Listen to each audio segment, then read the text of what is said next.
Hello મિત્રો, progress કિચનમાં આપનું સ્વાગત છે। આજે બનાવીશું આપણે સૌને મનપસંદ હોય એવું ખજૂર બિસ્કિટ। આ ખજૂર બિસ્કિટ શિયાળામાં બધાને જ ઘરે બનતો જ હોય છે। તો ચાલો આપણે આજે આ રેસીપી શરૂ કરીએ। તો અહીં મેં 500 ગ્રામ ખજૂર લીધો છે। તેને મેં ઠળિયા કાઢી આ રીતે ઝીણો કટ કરી લીધો છે। એની જગ્યાએ જો તમે તેને મિક્સરમાં પીસવા માંગતા હોય તો થોડો થોડો મિક્સરમાં પીસી લેવાનો। 50 ગ્રામ જેટલા મેં ડ્રાયફ્રૂટ લીધા છે। તેમાં મેં કાજુ અને બદામ લીધા છે। તેની સાથે તમે પિસ્તા, અખરોટ કોઈ પણ વસ્તુ નાખી શકો। 50 ગ્રામ જેટલું છીણેલું ટોપરું લીધું છે અને અહીં મેં 15 નંગ જેટલા મેરીગોલ્ડ બિસ્કિટ લીધા છે અને 15 નંગ જેટલા પાર્લેજીના બિસ્કિટ લીધા છે। તો આપણે એક કડાઈ લઈ લેશું અને તેમાં આપણે 50 ગ્રામ જેટલું ઘી ગરમ કરવા મૂકી દઈશું। ઘી ગરમ થાય એટલે પહેલાં આપણે કાજુ અને બદામને તેમાં તળી લઈશું। કાજુ બદામને કાચા જે પાવડર કરીને નાખવાની જગ્યાએ જો તમે આ રીતે થોડા ઘીમાં તળીને નાખશો તો તમારા ખજૂર બિસ્કિટનો સ્વાદ એકદમ વધી જશે।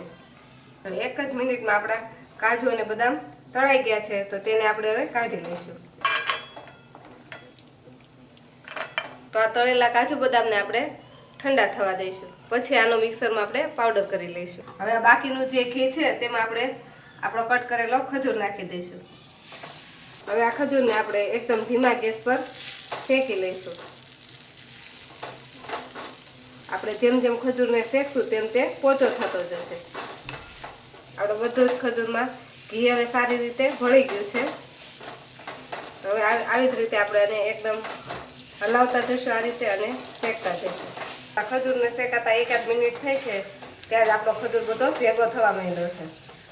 હજી આ ખજૂરને આપણે એકદમ એકરસ થઈ જાય ત્યાં સુધી શેકવાનો છે।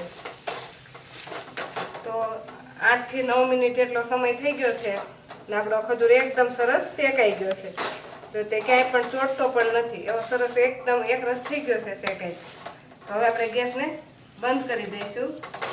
આપણે જે ડ્રાયફ્રૂટ તળીને રાખ્યા હતા તે ઠંડા થઈ ગયા પછી તેને પીસીને આપણે આવો પાવડર બનાવી લીધો છે। હવે આ પાવડરને આપણે શેકેલા ખજૂરમાં નાખી દઈશું।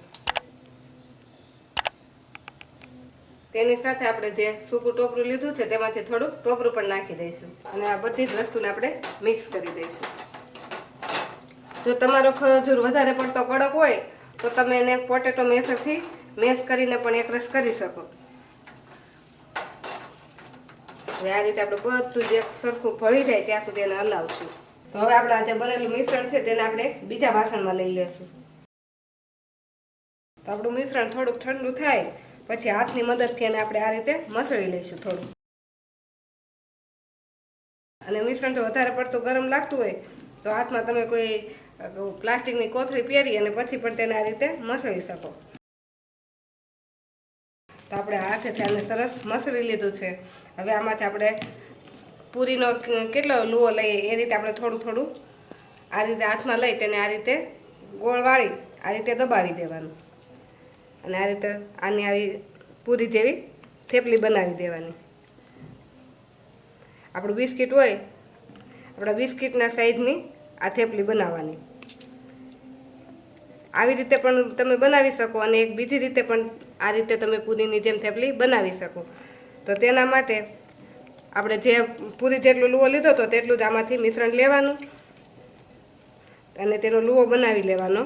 પછી પાટલી ઉપર આ રીતનું કોઈ પ્લાસ્ટિક રાખી તેના પર ઘી લગાવી આ લુઓ મૂકી અને તેના પર બીજું પ્લાસ્ટિક મૂકી દેવાનું। હવે આ બંને કાગળ વચ્ચે જે આપણે લુવાની જેમ મૂકેલું છે તેને આપણે કોઈ ડીશ કે વાટકીની મદદથી આ રીતે પ્રેસ કરી દેવાનું। તો પણ આપણે એકદમ ચપટી એવી પતલી એવી પૂરી જેવું તૈયાર થઈ જશે। હવે આવી રીતે આપણે જે રીત ફાવે તે રીતે આપણે આ રીતે બધી જ બિસ્કિટની વચ્ચે મૂકવા માટે આ રીતે એક થેપલી બનાવતું જવાનું। તો આ રીતે બનાવી અને તેની વચ્ચે એક બિસ્કિટ મૂકી દેવાનું। પાછું એક ખજૂરના આ જે શીટ બનાવી છે તેનું લેયર કરી લેવાનું અને આ રીતે હાથથી થોડું થોડું દબાવતા જવાનું અને તેના ઉપર ફરીથી એક બિસ્કિટ મૂકી દેવાનું અને ફરીથી જે આપણે આ ખજૂરની શીટ બનાવીને રાખેલી છે તે મૂકી દેવાની। તમારે 2 બિસ્કિટવાળું બનાવવું હોય તો આ રીતે 2 બિસ્કિટવાળું બનાવવાનું અને 3 બિસ્કિટવાળું બનાવવું હોય તો હજુ એક બિસ્કિટ રાખી દેવાનું। તો આપણે 3 બિસ્કિટવાળું બનાવવું હોય તો ત્રીજું બિસ્કિટ મૂકી તેના ફરીથી આ રીતે એક સીટ મૂકી અને એને આ રીતે હાથની મદદથી આ બધા જ કોર્નર હોય એને આ રીતે થોડા થોડા દબાવી દેવાના, એટલે જે મિશ્રણ હશે તે ઉપર નીચે થશે અને બધી જ કિનારીઓ પેક થઈ જશે. તો આવી જ રીતે આપણે પાર્લે બિસ્કિટનો પણ ખજૂર બિસ્કિટ બનાવીને જોઈએ. આના માટે જેવી રીતે આપણે પૂરી જેટલો લુઓ લેતા હતા તેટલું લેવાનું અને તેને આપણે થોડોક ચોરસ શેપ આપી દેવાનો. આ રીતે હાથની મદદથી એને આમ ચોરસ જેવો શેપ આપવાનો.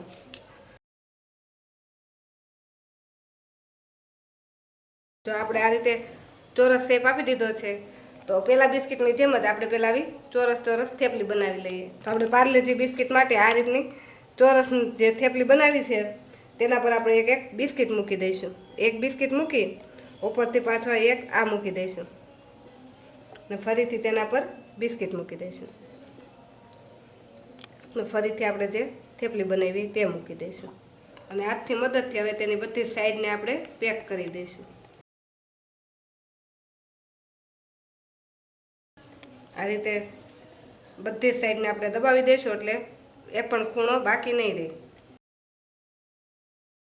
જો આપણો આ ચોરસ શેપ બની ગયો છે પણ આપણે એને પરફેક્ટ ચોરસ શેપ આપવો હોય તો જે આપણે પ્લાસ્ટિક હોય તેના પર આ રીતે એને થોડુંક પ્રેસ કરીશું. આ રીતે થોડુંક ઘસશું એટલે એનો શેપ સરસ આવી જશે.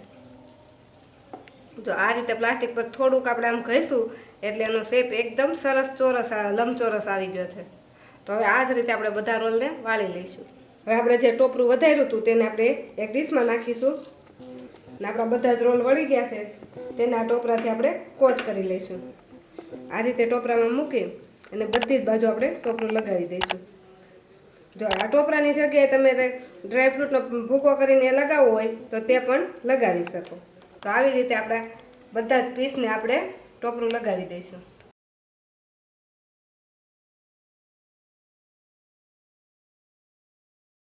હવે આપણે જે પાર્લેજી બિસ્કિટ વાળું છે તેને પણ આપણે એ રીતે ટોપરું લગાવી દઈશું.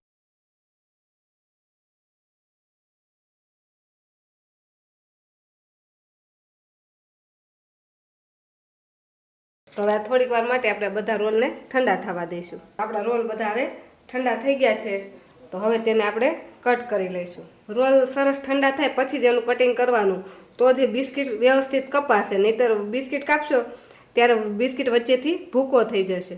તો એકદમ ધારદાર છરીથી હવે આપણે આના પીસ કરી લઈશું. તો આ રીતે વચ્ચે મૂકી આ રીતે હાથથી એને આ રીતે દબાવી દેવાનું તો એના પીસ એકદમ સરસ પડશે અને બિસ્કિટનો સેજ પણ ભૂકો નહીં થાય. હવે એને ફરીથી આ રીતે રાખી અને તેના પાછા 2 પીસ કરી લઈશું. આપણે કાપતી વખતે છરીને હલાવવાની નહીં, આ રીતે ડાયરેક્ટ જ આમ ઉપરથી વજન દઈ દેવાનું એટલે એના પીસ સરસ પડે. આવી જ રીતે હવે આપણે બધા પીસ પાડી લઈશું. જે પાર્લેજી બિસ્કિટમાંથી આપણે જે ખજૂર બિસ્કિટ બનાવેલો છે તેને પણ આપણે આ રીતે ક્રોસમાં કાપી લઈશું. તે પણ કપાઈને એકદમ સરસ એવો થઈ ગયો છે. તો આપણા 2 અલગ અલગ બિસ્કિટમાંથી ખજૂર બિસ્કિટ બનીને રેડી થઈ ગયા છે. જો તમને અમારી આજની રેસીપી ગમી હોય તો અમારા વિડીયોને લાઇક કરો અને પ્રોગ્રેસ કિચન ચેનલને સબસ્ક્રાઈબ કરો.